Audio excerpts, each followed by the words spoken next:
Doctor మా బేబీకి పాలు సరిపోవట్లేదు, ఏదైనా డబ్బా పాలు రాసిస్తారా?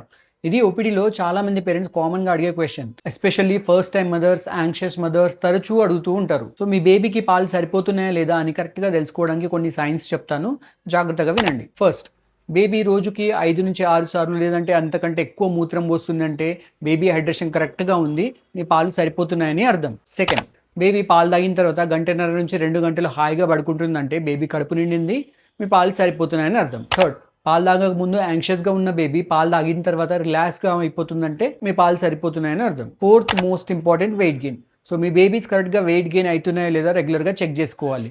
సో ఫస్ట్ 3 monthsలో బేబీస్ 700 నుంచి 1000 grams వరకు పెరుగుతాయి. ఆ తర్వాత 3 నెలలు 300 నుంచి 600 గ్రాములు పెరుగుతాయి. మీ బేబీ కూడా ఇలా వెయిట్ గెయిన్ సరిగా అవుతుందంటే మీ పాలు సరిపోతున్నాయని అర్థం. పాలు సరిపోతున్నాయా లేదా అనే స్ట్రెస్, టెన్షన్ వల్ల ఇంకా పాలు తగ్గిపోయే ఛాన్స్ ఉంటుంది. ఒకవేళ మీ బిడ్డ బరువు సరిగా పెరగట్లేదు, మూత్రం తక్కువ పోస్తుంది, పాలు తాగడం లేదు, డల్గా ఏమైనా ఉంటుందంటే మాత్రం మీ పీడియాట్రిషియన్ని కన్సల్ట్ అవ్వండి. అమ్మ శరీరం బిడ్డకు సరిపడా పాలను తయారు చేస్తుంది, మీపైన మీరు నమ్మకాన్ని ఉంచుకోండి. ఇంకా ఫీడింగ్ పైన ఏమైనా డౌట్స్ ఉంటే కమెంట్ సెక్షన్లో అడగండి.